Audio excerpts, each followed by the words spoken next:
Hello friends, एक बार फिर से आप लोगों का स्वागत है आपके अपने चैनल मैथ साइलेंट में। तो जो भी चैनल पर नए हैं, चैनल को सब्सक्राइब कर बेल आइकन को प्रेस कर ले ताकि वीडियो की नोटिफिकेशन मिस ना हो। हेलो फ्रेंड्स, तो आज की इस वीडियो में हम class 10 chapter 9 some applications of trigonometry यानी कि त्रिकोणमिति के कुछ अनुप्रयोग, इस चैप्टर को सॉल्व करने के लिए हमें कुछ इंपॉर्टेंट टर्म को सीखने बहुत ही जरूरी है, जिसे मैंने यहाँ पे लिख रखा है। हम एक एक करके सारे टर्म को अच्छी तरह से समझेंगे। तो आज का जो हमारा क्लास है वो एक इंट्रोडक्शन क्लास है। अगली वीडियो में हम क्वेश्चन को भी सॉल्व करना सीखेंगे। तो चलिए, सबसे पहला हमारा जो टर्म है वो लाइन ऑफ साइट है, यानी कि दृष्टि रेखा। तो मैंने यहाँ पे एक फिगर ड्रॉ किया है। इस फिगर में आप देख सकते हैं यहाँ जो लड़का है ये हमारा ऑब्जर्वर होगा, प्रेक्षक। और यहाँ पे मैंने एक टावर ड्रॉ किया है, तो ये हमारा जो है ऑब्जेक्ट होगा। ऑब्जर्वर के द्वारा जिसे भी देखा जाएगा वो हमारा ऑब्जेक्ट होगा।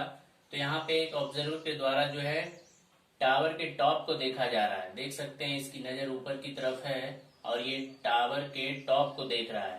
तो इसकी आंखों से निकलने वाली जो लाइन है जो टावर के टॉप की तरफ जा रही है, वही हमारी लाइन ऑफ साइट यानी दृष्टि रेखा होगी। और यहाँ पे दूसरे सिचुएशन में आप देख सकते हैं कि यहाँ पे एक ऑब्जर्वर है जो बिल्डिंग के ऊपर है और वो बिल्डिंग के ऊपर से नीचे की तरफ एक ग्राउंड पे रखी फुटबॉल को देख रही है। तो इसकी आंखों से जो लाइन जा रही है ऑब्जर्वर के आंखों से ऑब्जेक्ट की तरफ, ये जो लाइन है यही हमारी लाइन जो है लाइन ऑफ साइट होगी, यानी कि दृष्टि रेखा होगी। फिर दूसरा है हॉरिजॉन्टल यानी क्षैतिज रेखा। ये रेखा क्या होगी? ये भी ऑब्जर्वर की आंखों से निकलने वाली लाइन होगी, बट ये लाइन जो है ग्राउंड के पैरेलल होगी। यानी ये जो भूमि है, जमीन जो ग्राउंड लेवल है, ऑब्जर्वर की आंखों से ग्राउंड लेवल के समानांतर पैरेलल खींची गई रेखा, ये हमारी क्षैतिज रेखा यानी हॉरिजॉन्टल होती है। यहाँ पर भी आप देख सकते हैं ऑब्जर्वर की आंखों से ये जो ग्राउंड है, ग्राउंड के पैरेलल यहाँ पे एक लाइन खींची गई है, जिसे हम हॉरिजॉन्टल कहेंगे। तीसरा है ग्राउंड। तो ग्राउंड तो आप समझ ही रहे हैं, जो सरफेस होती है भूमि, उसे ही हम ग्राउंड कहते हैं। और अगला जो टर्म है एंगल ऑफ एलिवेशन, ये हमारा इम्पॉर्टेंट एंगल है। और एक एंगल ऑफ डिप्रेशन, ये दो एंगल बहुत ही इम्पोर्टेंट एंगल है जो प्रॉब्लम को सॉल्व करने में हमारी हेल्प करेगी। अगर इसे हम अच्छी तरह से नहीं समझेंगे तो हमारे द्वारा जो फिगर बनेगी वो फिगर जो है रॉन्ग हो सकती है। तो पहला जो है एंगल ऑफ एलिवेशन, ये क्या होती है? तो यहाँ पे जैसे फर्स्ट सिचुएशन में आपने देखा था कि एक ऑब्जर्वर के द्वारा टावर के टॉप को देखा जा रहा है। तो ये जो लाइन ऑफ साइट है दृष्टि रेखा, और उसकी आंखों से जो ग्राउंड के पैरेलल ये हॉरिजॉन्टल है, इसके बीच में जो एंगल बनेगी लाइन ऑफ साइट और हॉरिजॉन्टल के बीच में जो एंगल बनेगी, यही एंगल हमारी एंगल ऑफ एलिवेशन होगी, यानी कि उन्नयन कोण होगी। तो यहाँ पे एक चीज आपको ध्यान रखनी है कि यहाँ पे ऑब्जर्वर के द्वारा जो है उसकी नजर ऊपर की तरफ होनी चाहिए, और एंगल हमेशा लाइन ऑफ साइट और हॉरिजॉन्टल के बीच बनती है। एंगल ऑफ एलिवेशन के लिए नजर जो है ऊपर की तरफ होनी चाहिए, और एंगल ऑफ डिप्रेशन अवनमन कोण के लिए नजर जो है नीचे की तरफ होनी चाहिए। और एंगल तो हमेशा लाइन ऑफ साइट और हॉरिजॉन्टल के बीच में बनती है। यहाँ भी हॉरिजॉन्टल और लाइन ऑफ साइट के बीच में बनी है एंगल ऑफ डिप्रेशन। तो एंगल ऑफ एलिवेशन के लिए नजर ऊपर की तरफ होनी चाहिए। तो यहाँ पे आपने देख लिया कि एंगल ऑफ एलिवेशन बना है उन्नयन कोण। अब जब इस सिचुएशन में आते हैं तो हमें यहाँ पे ऑब्जर्वर के द्वारा उसकी नजर जो है नीचे की तरफ देखने को मिल रही है, कि वो जो है नीचे की तरफ एक ऑब्जेक्ट को देख रहा है। तो यहाँ पे ये जो लाइन ऑफ साइट है और फिर इसकी नजर से ग्राउंड के पैरेलल एक लाइन खींची गई हॉरिजॉन्टल। तो जैसा कि मैंने पहले ही कहा था कि हॉरिजॉन्टल और लाइन ऑफ साइट के बीच में ही एंगल बनती है, लेकिन यहाँ पे नजर नीचे की तरफ है लाइन ऑफ साइट। तो यहाँ पे जो एंगल बनेगी हॉरिजॉन्टल और लाइन ऑफ साइट के बीच, वो एंगल ऑफ डिप्रेशन होगी, यानी अवनमन कोण। तो यहाँ का सारा टर्म मैंने खत्म कर लिया है। उसके बाद एक और इम्पॉर्टेंट टर्म हमें समझना होगा कि जैसा कि आप देख सकते हैं कि यहाँ पे ये दो जो लाइन है, ग्राउंड और हॉरिजॉन्टल, ये हमारी पैरेलल लाइंस है। और ये जो लाइन ऑफ साइट है ये एक ट्रांसवर्सल की तरह काम कर रही है। दो पैरेलल के बीच में ये ट्रांसवर्सल की तरह काम कर रही है, यानी कि तिर्यक रेखा की तरह काम कर रही है। दो समांतर रेखा के बीच एक तिर्यक रेखा आ रही है। तो आपने पढ़ा था एक रूल कि जब भी दो पैरेलल के बीच एक ट्रांसवर्सल लाइन होती है तो जेड शेप में जो एंगल बनती है, जेड शेप में जो एंगल बनती है वो एंगल अल्टरनेट इंटीरियर पेयर होती है, यानी कि एकांतर अंतःकोणों का युग्म होता है। और ये पेयर जो है, ये युग्म आपस में बराबर भी होती है। तो यहाँ पे जितना भी एंगल होगा, जितने डिग्री का, मान लें यहाँ पे थीटा एंगल है, जितनी डिग्री की भी एंगल होगी सेम एंगल यहाँ पे बनेगी। जितनी डिग्री की एंगल यहाँ पे होगी सेम एंगल जो है यहाँ पे भी बनेगी। मान लेते हैं यहाँ पे 60 डिग्री का एंगल है तो सेम एंगल यहाँ पे भी बनेगी 60 डिग्री का एंगल। क्योंकि इधर तो हमारी ट्रायंगल बन ही नहीं रही है, हमारी ट्रायंगल इधर बन रही है, तो इस थीटा को हमें यहाँ पे लाना होगा और दोनों एंगल पेयर आपस में सेम होती है। तो ये 60 डिग्री, यहाँ पे भी 60 डिग्री होगी। और फिर इस ट्रायंगल में हम क्वेश्चन को सॉल्व कर लेंगे। तो उम्मीद है ये सारे टर्म आप लोगों को अच्छी तरह से समझ में आई होगी।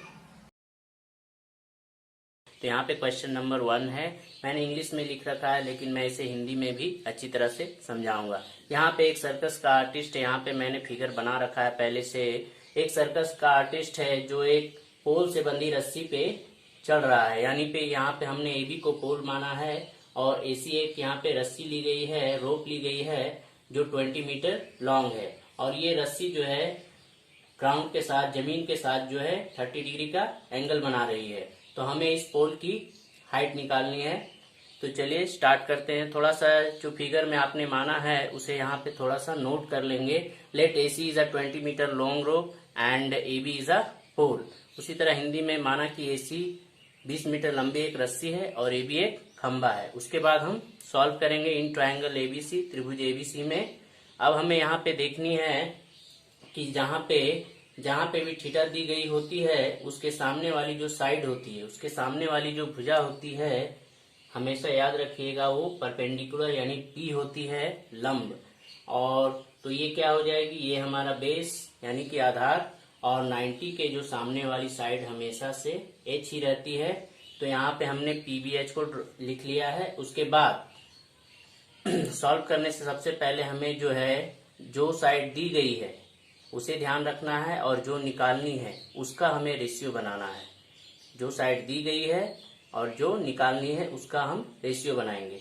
तो यहाँ पे आप देख सकते हैं, इसे आप H/P बना सकते हैं। ये दी गई है, ये हमें पोल की हाइट निकालनी है, या P/H भी बना सकते हैं। तो ज्यादा सिंपल होगा, P/H बना लेते हैं ताकि P/H जो है साइन में जाएगी और साइन की वैल्यू हमें याद होती है। तो P/H ही बनाना हमारे लिए सबसे आसान होगा और हमारे लिए अच्छा भी होगा। तो चलिए बना लेते हैं। P में यहाँ पे आ रही है AB साइड और H में यहाँ पे AC आ रही है। तो यहाँ पे हम रेशियो बनाएंगे AB/AC। तो ये क्या रेशियो बन रही है, P/H की रेशियो बन रही है, P/H जो कि होती है साइन। और यहाँ पे थीटा कितना है, 30 डिग्री। तो ये साइन 30 डिग्री हो जाएगी। उसके बाद यहाँ हम वैल्यू पुट कर लेंगे। AB की तो वैल्यू हमें निकालनी है क्योंकि AB एक पोल है, और AC 20 मीटर लंबी रस्सी है तो इसकी वैल्यू 20 पुट करेंगे। उसके बाद साइन 30, इसकी वैल्यू आपको याद ही है 1/2 होती है। फिर इस 20 को उधर हम भेज देंगे, तो यहाँ पे 20 डिवाइड के फॉर्म में उधर मल्टीप्लाई हो जाएगी, यानी इधर भाग है तो इधर गुने में आ जाएगी, और 2 से इसे हम कट कर लेंगे। तो AB यानी कि ये 10 मीटर यानी हाइट ऑफ द पोल जो होगी हमारी यही होगी। तो हम इसे लिख लेंगे, हाइट ऑफ द पोल हमारी आ गई, AB जो निकालनी थी वो 10 मीटर, ये हमारा फाइनली आंसर है। तो चलिए स्टार्ट करते हैं। इसे मैंने इंग्लिश में लिख रखा है क्वेश्चन को, लेकिन मैं इसे हिंदी में भी अच्छी तरह से समझाऊंगा।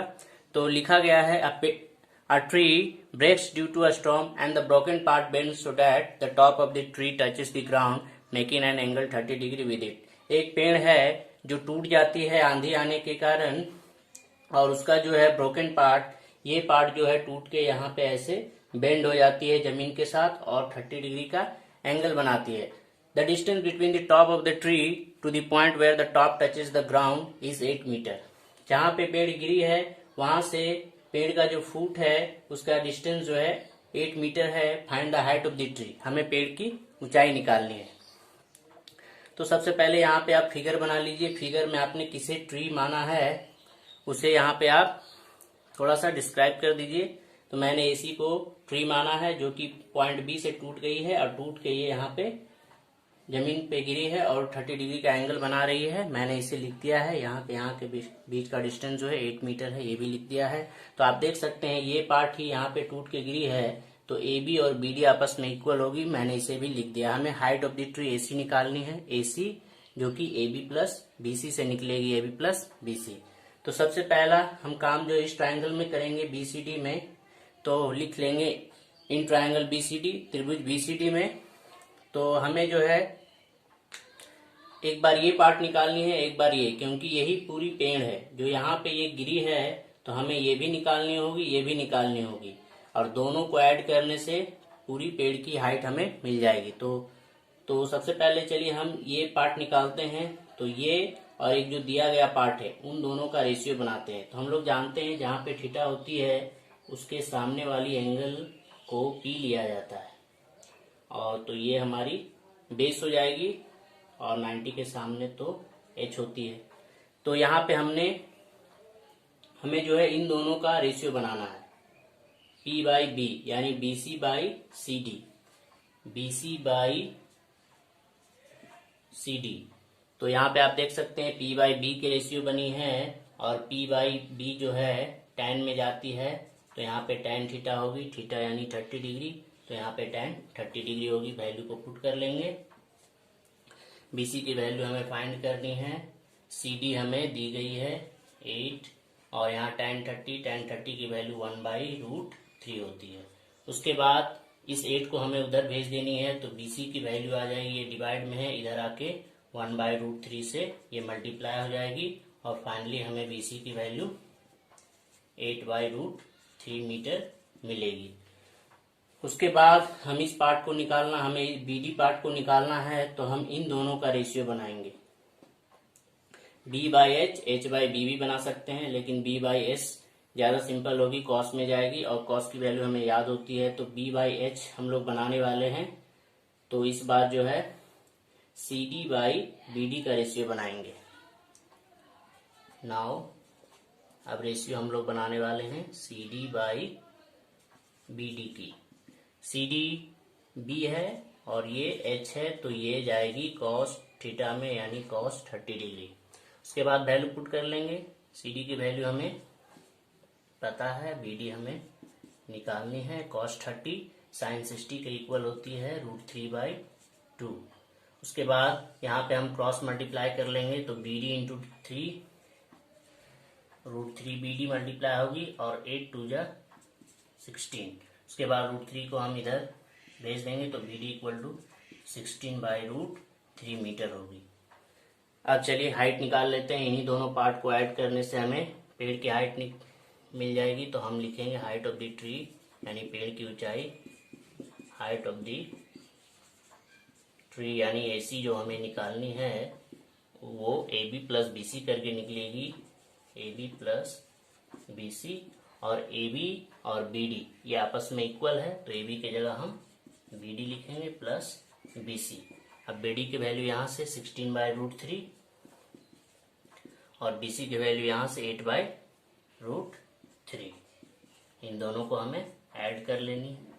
तो दोनों का डिनोमिनेटर सेम है हर, तो वैल्यू ऊपर में भी वही रहेगी 16 + 8 मीटर. इन दोनों को डायरेक्टली ऐड कर सकते हैं तो 24√3 मीटर होगी. उसके बाद रेशनलाइज कर लेंगे. √3 को नीचे से हटानी है तो हमें पता है कि हमें √3 से मल्टीप्लाई करनी होगी. ये हो जाएगी 24√3/2 ये दोनों मिलके √9 से फिर 3 आएगी, 3 से ये कट जाएगी और फाइनली हमें 8√3 मीटर ये हमारा आंसर होगा। तो चलिए स्टार्ट करते हैं। इसमें जो है एक कॉन्ट्रैक्टर है जो 2 तरह के स्लाइड बनाना चाहता है पार्क में। तो मैंने यहाँ पे फिगर बना रखा है। 2 तरह के स्लाइड बनाना चाहता है। एक स्लाइड वो जो है फिसलन पट्टी जो है 1.5 मीटर ऊंचा रखना चाहता है और उसका एंगल जो है 30 डिग्री रखना चाहता है। दूसरा जो बना रहा है वो जो है 5 साल से बड़े बच्चों के लिए वो जो है हाइट उसका 3 मीटर रखना चाहता है और एंगल 60 डिग्री रखना चाहता है। तो हमें ये लेंथ ऑफ द स्लाइड दोनों ही केस में निकालनी है कि ये इस फिसलन पट्टी की लंबाई कितनी होगी। तो चलिए स्टार्ट करते हैं। जैसा कि आप जानते हैं कि थीटा के सामने P होती है, फिर B और ये H, उसी तरह से मैंने इसमें भी लिख लिया है। तो हमें जो है ये वैल्यू दी गई है और ये वैल्यू निकालनी है। तो हमें इन दोनों का ही रेशियो बनाना होगा। तो चलिए इन दोनों का ही रेशियो बना लेते हैं। P/H जो कि साइन में जाएगी और साइन की वैल्यू हमें याद भी होती है। तो हम बनाने वाले हैं इसका और इसका रेशियो। तो AB/AC लिखेंगे। AB/AC। पहले हम इस ट्राइंगल में काम करेंगे, ट्राइंगल ABC। तो उसे मैंने लिख लिया है त्रिभुज ABC में AB/AC। तो ये P/H की रेशियो बनेगी जो कि साइन में जाएगी और एंगल इसका है 30 डिग्री। अब इसमें हम वैल्यू पुट कर लेंगे। इसकी वैल्यू हमें 1.5 दी गई है और AC हमें निकालनी है और साइन 30 की वैल्यू 1/2 होती है। अब यहाँ पे हम क्रॉस मल्टीप्लाई कर लेंगे। तो AC 1 से मल्टीप्लाई होके AC और यहाँ पे 1.5 इंटू 2 यानी ये 1.5 दूनी 3 हो जाएगी, 3 मीटर। तो ये एक आंसर हमारा आ चुका है। अब हम चलते हैं दूसरे ट्रायंगल की ओर। In triangle PQR, in triangle PQR, त्रिभुज PQR में। तो यहाँ पे भी हमें सेम प्रोसेस को रिपीट करनी है। हमें इन दोनों की रेशियो बनानी है। तो P/H की रेशियो यहाँ भी बनेगी PQ के साथ PR की। तो हम यहाँ लिखेंगे PQ/PR। ये भी जो है साइन में जाएगी क्योंकि यहाँ भी P/H बन रही है और यहाँ पे एंगल 60 डिग्री है। अब यहाँ पे वैल्यू पुट कर लेंगे। PQ की वैल्यू हमें दी गई है 3 मीटर और divided by PR equal to sine 60 की वैल्यू आपको याद ही होगी, √3/2 होती है। यहाँ पे भी हम क्रॉस मल्टीप्लाई कर लेंगे। तो पहले जो यहाँ पे PR है उसके साथ हम वैल्यू को मल्टीप्लाई करेंगे। तो ये दोनों मल्टीप्लाई होकर √3 PR देगी और ये 3 2 जा 6। फिर इस √3 को हमें इधर भेजनी है। तो ये मल्टीप्लाई के फॉर्म में है, इधर आके डिवाइड हो जाएगी भाग में। अब यहाँ पे इसका रेशनलाइजेशन कर लेंगे, हर परमेकरण। तो यहाँ पे फाइनली हमें 6√3 और डिवाइडेड बाई √3 इंटू √3 यानी √9, उससे बाहर आएगी 3 से फिर ये कट जाएगी और फाइनली हमें PR की वैल्यू 2√3 मिलेगी और यही हमारा दूसरा आंसर है। क्वेश्चन नंबर 4 में मैंने यहाँ पे इंग्लिश में लिख रखा है, लेकिन मैं इसे हिंदी में भी अच्छी तरह से समझाऊंगा। तो यहाँ पे क्वेश्चन है, the angle of elevation of the top of a tower from a point on the ground, यानी कि भूमि के एक बिंदु से कोई टावर है, मीनार है, उसके शिखर का जो है उन्नयन कोण इस 30 डिग्री। यहाँ पे 30 डिग्री है उन्नयन कोण, एंगल ऑफ एलिवेशन। और ये जो पॉइंट है which is 30 metre away from the foot of the tower, ये टावर के फुट से 30 मीटर की दूरी पर है। यानी मीनार के पाद बिंदु से 30 मीटर की दूरी पर है। हमें क्या फाइंड करनी है? Find height of the tower, यानी टावर की ऊंचाई निकालनी है, मीनार की ऊंचाई। तो सबसे पहले आप फिगर, इसका बहुत ही सिंपल फिगर है। यहाँ पे आप टावर बना लीजिए, यहाँ पे वो पॉइंट ले लीजिए जो यहाँ से 30 मीटर दूर है और यहाँ से एंगल ऑफ एलिवेशन उन्नयन को 30 डिग्री बना दीजिए। उसके बाद आपने फिगर में जो भी चीजें आपने मानी है, जैसे AB को आपने टावर माना है, इसके डिस्टेंस को 30 मीटर लिया है, इसे आप थोड़ा सा मेंशन कर लें। तो मैंने यहाँ लिख दिया है, late AB is a tower and C is the point which is 30 meter away from the foot of the tower. माना कि ये भी एक मीनार है और सी एक बिंदु है जो मीनार के पास बिंदु से 30 मीटर की दूरी पर है। इसे आप लिख लीजिए। और इसे आपको लिखने में प्रॉब्लम है तो शॉर्ट में भी लिख सकते हैं। आप लिख लीजिए A B equal to tower and B C equal to 30 metre, बस। तो इतने से भी आपका काम हो जाएगा। तो हमें हाइट ऑफ द टावर यानी ए बी की वैल्यू निकालनी है, मीनार की ऊंचाई। तो जैसा कि आपको पता है कि जहां पे भी थीटा होती है, एंगल होती है, उसके सामने वाली जो साइड होती है भुजा, वो हमारा पी होता है यानी कि लंब। और 90 के सामने आपको पता है एच होता है कर्ण। तो ये क्या हो गई, ये हमारी बेस बी यानी कि आधार हो गई। तो सबसे पहले हमें देखना है कि हमें कौन सी साइड की वैल्यू दी गई है और कौन सी साइड की वैल्यू हमें निकालनी है। हमें उन्हीं दोनों का ही रेशियो बनाना है।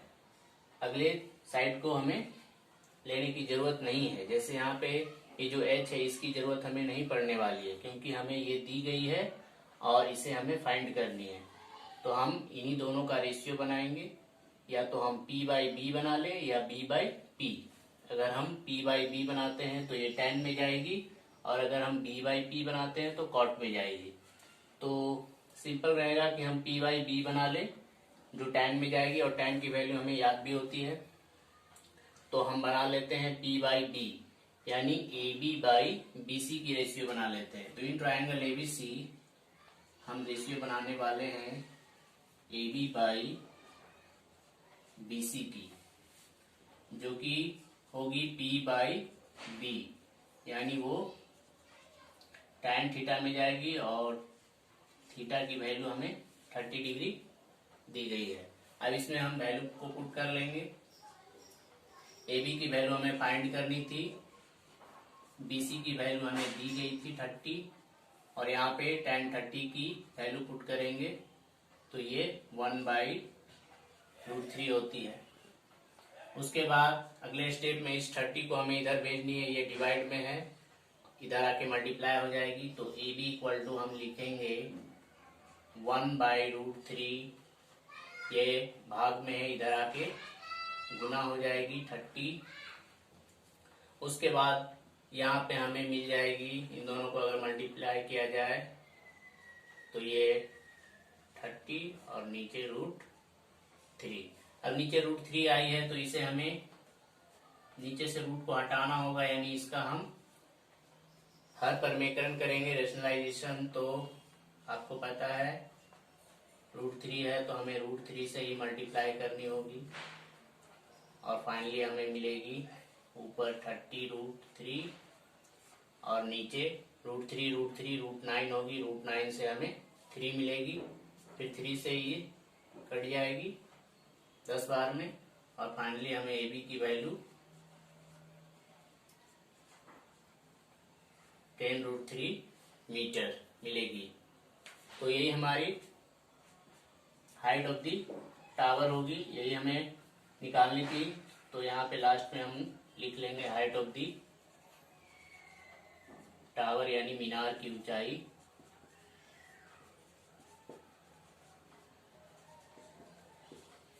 ये भी हमें निकालनी थी जो कि आई है 10√3 मीटर, ये हमारा आंसर होगा। तो उम्मीद है ये सारी चीजें आप लोगों को अच्छी तरह से समझ में आई होगी। एक्सरसाइज 9.1 का क्वेश्चन नंबर 5 सॉल्व करेंगे। इससे पहले के सारे क्वेश्चन हम लोगों ने सॉल्व कर लिए थे। जिन्होंने भी पहली वाली वीडियो नहीं देखी वो चैनल के प्लेलिस्ट में जाके या फिर नीचे लिंक मिल जाएगी डिस्क्रिप्शन में, वहां से आप देख सकते हैं। तो इस क्वेश्चन में यहाँ पे क्वेश्चन को मैंने इंग्लिश में लिख रखा है, लेकिन आप जानते हैं कि मैं इसे हिंदी में भी अच्छी तरह से समझाता हूँ ताकि हिंदी मीडियम वाले बच्चों को भी दिक्कत ना हो। तो यहाँ पे क्वेश्चन है, a kite is flying at a height 60 metre above the ground. एक पतंग जो है जमीन से, भूमि से 60 मीटर की ऊंचाई पर उड़ रही है। तो यहाँ पे मैंने बनाया है एक पतंग के, पतंग का नाम हमने के दिया है। यहाँ पे के एक पतंग है जो जमीन, यहाँ पे ये जमीन है, यहाँ से इसकी हाइट जो है 60 मीटर है, मैंने लिख लिया है। तो आप भी इसी तरह का फिगर बनाएंगे। उसके बाद the string attach to the kite is temporarily tied to the ground। इसकी जो डोर है, डोर पूरी तरह से टाइट है, जमीन के साथ बंधी हुई है और पूरी तरह से टाइट है। The inclination of the string with the ground is 60 degree. ये जो स्ट्रिंग, ये जो डोर की जो झुकाव है, इंक्लाइनेशन है जमीन के साथ, वो 60 डिग्री है। Find the length of the string, हमें जो है डोर की लंबाई निकालनी है। तो इसी तरह का फिगर बनेगा। उसके बाद आपने फिगर में जो जो चीजें मानी है वहां यहाँ पे लिखनी होती है। तो मैंने यहाँ पे लिख लिया है, let K is a kite 60 metre off the ground and C K is the string of the kite. K पतंग है जो 60 मीटर ऊंची है और सी के उसकी डोर की लंबाई है। इसे आप लिख लीजिए शॉर्ट में। हमें निकालनी लेंथ ऑफ द स्ट्रिंग सी के, यानी डोर की लंबाई। तो यहाँ पे आप देख सकते हैं, मैंने पहले ही बताया था कि जहाँ पे थीटा होती है उसके सामने P, 90 के सामने H और ये हमारा P हो गया। तो हमें देखनी होती है कि हमें कौन सी साइड दी गई है। तो हमें ये पता है 60 और हमें ये फाइंड करनी है स्ट्रिंग, डोर की लंबाई। तो हम इन्हीं दोनों का रेशियो लेंगे। इस साइड से हमें कोई मतलब नहीं है, तो हम P और H का रेशियो लेंगे, या हम H बाई P ले सकते हैं या P बाई H। तो ज्यादा अच्छा होगा P बाई H, ये साइन में जाएगी और साइन की वैल्यू हमें याद भी होती है। तो हम P बाई H का रेशियो बनाएंगे। तो P हमारी जो है वो KB है और H जो है वो CK है। तो इन ट्राइंगल KBC कौन बनेगा? करोड़पति। अच्छा चलिए ले लेते हैं हम लोग रेशियो KB बाई इधर से CK। तो हमने ले लिया रेशियो KB बाई CK, जो कि रेशियो में बनती है P बाई H। तो ये जाएगी साइन थीटा में और थीटा की वैल्यू हमारे पास है 60 डिग्री। अब यहाँ पे हम वैल्यू पुट करेंगे। KB ये हमारी 60 मीटर है और CK की वैल्यू हमें फाइंड करनी थी, और इधर साइन 60 जो कि होती है √3/2। उसके बाद यहाँ से हम क्रॉस मल्टीप्लाई करेंगे। तो पहले जो वेरिएबल है, चर है, उसको मल्टीप्लाई करते हैं। तो ये CK √3 से मल्टीप्लाई होगी तो √3 इंटू CK होगी, और ये दोनों मल्टीप्लाई होके 60 इंटू 2 हो जाएगी। उसके बाद √3 को हम इधर भेज देंगे। तो फाइनली हमें CK की वैल्यू मिलेगी। इन दोनों को मल्टीप्लाई करेंगे 120 और डिवाइडेड बाय 3। फिर से यहाँ पे हमें हर परमीकरण करना होगा, रेशनलाइज। तो यहाँ पे हमें CK की वैल्यू मल्टीप्लाई करेंगे तो 120 √3 बाई, इन दोनों को मल्टीप्लाई करेंगे √9 से 3 आएगी। फिर 3 से 120 को कट करेंगे, 40 बार में कटेगी और फाइनली CK की वैल्यू हमें 40√3 मीटर मिलेगी। और यही हमारी डोर की लंबाई यानी लेंथ ऑफ द स्ट्रिंग होगी। यहाँ पे हम लिख लेंगे लेंथ ऑफ द स्ट्रिंग यानी कि डोर की लंबाई हमारी आई है 40√3 मीटर। ये हमारा आंसर है। तो उम्मीद है ये सारी चीजें आप लोगों को अच्छी तरह से समझ में आई होगी। अगर वीडियो पसंद आए तो लाइक और शेयर करें, और हाँ, चैनल पे जो भी नए हैं चैनल को सब्सक्राइब करना ना भूले। मिलते हैं नेक्स्ट वीडियो में, तब तक के लिए bye bye. Thanks for watching and take care.